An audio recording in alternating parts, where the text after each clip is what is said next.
اگرچہ ان کی سیرت، ان کی زندگی کی تفصیلات انہیں نہ معلوم، لیکن نام سے بہرحال واقف ہے۔ اللہ اللہ کرنے والے بزرگ تھے، لوگوں کو اللہ اللہ کرنا سکھایا کرتے تھے۔ ایک لکڑہارا جنگل گیا، وہاں سے لکڑیاں کاٹ کر کے اسے لے کر کے بستی میں آیا، بازار کی طرف جا رہا تھا۔ ابراہیم ادم رحمت اللہ علیہ سے آمنا سامنا ہو گیا، ملاقات ہوئی، الیک سلیک کے بعد بات چیت ہوئی، تو اس نے اپنا دکھڑا سنایا۔ میں صبح سویرے سے جاتا ہوں، جنگل جنگل بھٹکتا ہوں، سوکھی لکڑی تلاش کرتا ہوں اور پھر اسے کاٹ کر کے گٹھر بنا کر کے سر پہ رکھ کر کے لے کر آتا ہوں اور پھر اسے بازار میں بیچتا ہوں، تو جو 2 پیسے ملتے ہیں اس سے اپنی اور اپنے گھر والوں کی ضرورت پوری کرتا ہوں۔ ہم لوگوں کے پاس کہاں وقت ہے کہ ہم لوگ آپ کی طرح اللہ اللہ کریں؟ ابراہیم ادم رحمت اللہ علیہ نے فرمایا کہ تم 5 وقت کی نماز پڑھتے ہو، رمضان کے روزے رکھتے ہو، اپنے اہل و عیال کے لیے جدوجہد کوشش کر کے جو کچھ تم کماتے ہو، اس پر جو تمہیں اجر و ثواب ملتا ہے وہ اجر و ثواب تم لے لو، اور میں جو 24 گھنٹہ یا 24 گھنٹے میں سے کچھ وقت اپنے آرام کے علاوہ اللہ اللہ کرتا ہوں، اللہ اللہ کرواتا ہوں، اس پر جو اجر و ثواب ملتا ہے وہ تم لے لو۔ کیا یہ سودا کرو گے؟ حلال طریقے سے محنت کر کے کمانا اور اپنی اور اپنے اہل و عیال کی ضرورت پوری کرنا، ہماری شریعت میں اسے بھی عبادت کا درجہ دیا ہے اور اس پر اجر و ثواب ہے۔ نبی کریم صلی اللہ علیہ وسلم نے اپنے ارشادات میں حضرت داؤد علیہ السلام کی بڑی تعریف کی، اور ان تعریفات میں جو بات کہی ہے وہ یہ کہ وہ اپنے ہاتھوں کی کمائی کھاتے تھے، خود محنت کرتے تھے، جدوجہد کوشش کرتے تھے، کماتے تھے اور اسی سے اپنی ضرورت پوری کرتے تھے۔ اپنے ہاتھوں کی کمائی سے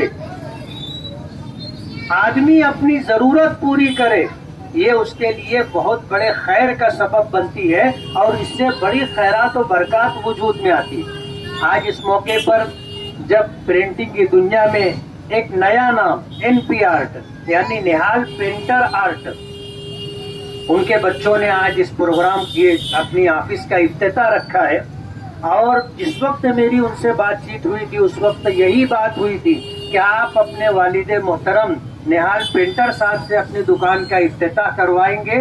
پروگرام میں شرکت کے لیے اور 2 بات کہنے کے لیے ہم لوگ آ جائیں گے۔ ظاہر بات ہے بچوں کے لیے والد سے بڑھ کر کے کیا نعمت ہو سکتی۔ اللہ کے رسول صلی اللہ علیہ وسلم نے فرمایا کہ ماں کے قدموں کے نیچے جنت ہے اور باپ جنت کا دروازہ ہے۔ جن کے ماں باپ سلامت ہیں، آج بقید حیات ہے، انہیں اللہ کا شکر ادا کرنا چاہیے۔ ماں باپ کا وجود اللہ کی بہت بڑی نعمت ہے۔ جس دن ان کا سایہ سر سے اٹھ جائے گا اس وقت آدمی کو سمجھ میں آتا ہے کہ اللہ کی کتنی بڑی نعمت ہم سے دور ہو گئی۔ اللہ تعالیٰ نہال پرنٹر صاحب کی عمروں میں برکت عطا فرمائے۔ اس خانوادے سے میرا قدیمی تعلق ہے۔ جامعۃ الصالحات میں حافظ فہیم صاحب جو ہے حفظ کلاس چلایا کرتے تھے، اور میری کئی بہنوں نے ان کے پاس حفظ کیا ہے۔ آج ان کی برکت ہے، ان کے علم کی برکت ہے کہ ہمارے یہاں حفظ کلاس چلتی ہے اور ہماری بہنیں پڑھاتی ہیں۔ جب تک والدہ تھیں وہ پڑھایا کرتی تھیں، والدہ کے بعد آج ہمارے گھر جو ناظر قرآن پاک اور حفظ کلاس اور تجوید کی کلاس چلتی ہے وہ بہنوں کی سرپرستی میں چلتی ہے۔ حافظ فہیم صاحب رحمت اللہ علیہ، اللہ ان کے درجات کو بلند فرمائے، مالیگاؤں کی ان ہستیوں میں سے تھے کہ جنہیں قرآن پاک ایسا یاد تھا کہ انہیں متشابہ نہیں لگتا تھا، اور وہ اپنے شاگردوں کو بھی اس طرح تیار کیا کرتے تھے کہ قرآن کریم پڑھنے میں، زبانی پڑھنے میں انہیں متشابہ نہیں لگتا تھا۔ میں بھی حافظ ہوں، تو میں نے حافظ صاحب سے ملاقات کی، اور ملاقات کر کے یہ گر کی بات میں نے جاننی چاہی کہ حافظ صاحب آپ کو بھی متشابہ نہیں لگتا اور آپ کے شاگردوں کو بھی متشابہ نہیں لگتا، وجہ؟ تو حافظ صاحب نے مجھے بتایا کہ میں نے اپنی زندگی کے طویل تجربات سے جو بات سمجھی اور سیکھی وہ یہ کہ کچھ مقامات ہیں جہاں پر آدمی سانس توڑ کے رک جائے تو متشابہ نہیں لگے گا، اور کچھ مقامات ایسے ہیں کہ وہاں نہیں رکنا چاہیے، اگر نہیں رکے گا تو متشابہ نہیں لگے گا۔ وہ بتانے لگے کہ میں قرآن پاک کی تلاوت اسی طرح کرتا ہوں، سانس چلے نہ چلے، کہاں رکنا ہے وہاں رکنا ہے، جہاں نہیں رکنا ہے وہاں نہیں رکنا ہے، اسی کی برکت ہے کہ مجھے متشابہ نہیں لگتا۔ تو وہ اپنے شاگردوں کو جب حفظ کا سبق دیا کرتے تھے تو بتایا کرتے تھے کہ یہاں رکنا اور یہاں مت رکنا۔ ان کے شاگردوں کو بہت کم متشابہ لگتا ہے۔ یہ وہ خوبی ہے جو آپ کو نہیں سمجھ میں آئے گی۔ جو لوگ حافظ قرآن ہیں اور تراویح میں قرآن پاک سناتے ہیں ان کو اس بات کا پتہ ہے کہ قرآن پاک میں متشابہ لگ جانے سے کیا ہوتا ہے۔ متشابہ لگا پٹری بدل جاتی ہے۔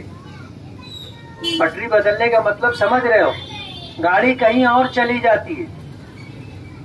سمجھنے کے لیے کہ جیسے وہ تین ہے کہ اِلَّا الَّذِينَ آمَنُوا وَعَمِلُوا الصَّالِحَاتِ کے بعد ہے فَلَهُمْ أَجْرٌ غَيْرُ مَمْنُونٍ، اسی طرح والعصر میں ہے کہ اِلَّا الَّذِينَ آمَنُوا وَعَمِلُوا الصَّالِحَاتِ وَتَوَاصَوْا بِالْحَقِّ وَتَوَاصَوْا بِالصَّبْرِ۔ اِلَّا الَّذِينَ آمَنُوا وَعَمِلُوا الصَّالِحَاتِ دونوں جگہ برابر ہے۔ اب اگر کوئی شخص یہاں چوکا تو وہ سورہ والتین سے والعصر میں جا سکتا اور والعصر سے والتین میں آ سکتا۔ اس کو کہتے ہیں پٹری بدلنا اور متشابہ لگنا۔ حافظ فہیم صاحب رحمۃ اللہ علیہ اپنے شاگردوں کو جس طرح حفظ کرایا کرتے تھے تو اس میں یہ بتایا کرتے تھے کہ یہاں سانس توڑنا رکنا اور یہاں سانس مت توڑنا اور مت رکنا۔ اور یہ طویل تجربے کے بعد اللہ نے انہیں یہ نعمت عطا کی۔ آج عبد الغفار اپنی اس آفس کا افتتاح کر رہے ہیں اور رزق حلال کے حصول کے لیے جدوجہد اور کوشش کر رہے ہیں۔ آج سے نہیں ماضی سے ان کا یہ وتیرہ رہا ہے، جدوجہد اور کوشش کرنا ان کی زندگی کا ایک حصہ رہا ہے۔ آج ایک ٹھکانہ انہیں ملا اور لبے سڑک جو ہے اپنی آفس کا افتتاح کر رہے ہیں، جہاں وزٹنگ کارڈ ہے، بل بک ہے، ڈیجیٹل بورڈ ہے، اسکول آئی ڈی کارڈ ہے، اور اسی طرح طعام تعاون ٹکٹ ہے، کیری بیگ پرنٹ ہے، بسی ڈائری ہے، لیبل ہے، اور اسی طرح اسٹیکر ہے، سپاس نامہ وغیرہ ہے، مدرسے کی سند وغیرہ ہے۔ یہ ساری چیزیں یہ چھاپیں گے۔ جن لوگوں کو ان چیزوں کی ضرورت ہے وہ ان سے رابطہ کریں اور اپنی ضرورتیں پوری کریں۔ آج اس موقع پر جمعہ کا دن ہے، عصر کے بعد کا مبارک وقت ہے، بابرکت وقت ہے۔ ایسے وقت میں اپنے کام کا آغاز کر رہے ہیں اور اپنے والد محترم کے ہاتھوں سے اس آفس کا افتتاح ہوگا۔ میں دل کی گہرائیوں سے مبارکباد دیتا ہوں اور دعا ہے کہ اللہ تعالیٰ حصول رزق کے اس راستے میں انہیں کامیابی و کامرانی عطا فرمائے، اور جن امیدوں اور توقعات کے ساتھ اپنی اس آفس کا افتتاح اور اپنے اس کاروبار کا آغاز کر رہے ہیں اللہ تعالیٰ اس میں خوب خیر و برکت عطا فرمائے۔ وآخر دعوانا ان الحمد للہ رب العالمین۔ بسم اللہ الرحمن الرحیم، الحمد للہ رب العالمین۔ اللہم لک الحمد کما ینبغی لجلال وجہک وعظیم سلطانک۔ اللهم صل على سيدنا محمد عدد ما في علم الله صلاة دائمة بدوام ملك الله۔ اللهم إنا نسألك خيره وخير ما فيه ونعوذ بك من شره وشر ما فيه۔ اللهم أنت المستعان وعليك التكلان ولا حول ولا قوة إلا بالله العلي العظيم۔ اللهم احسن عاقبتنا في الامور كلها واجرنا من خزي الدنيا وعذاب الاخره۔ اللهم اصلح لنا شأننا كله ولا تكلنا الى انفسنا طرفة عين۔ اللهم انا نسألك علما نافعا ورزقا واسعا وعملا متقبلا وشفاء من كل داء وتجارة لن تبور۔ جزا الله عنا محمدا صلى الله عليه وسلم ما هو أهله، صلى الله تعالى على خير خلقه محمد وآله وأصحابه أجمعين برحمتك يا أرحم الراحمين۔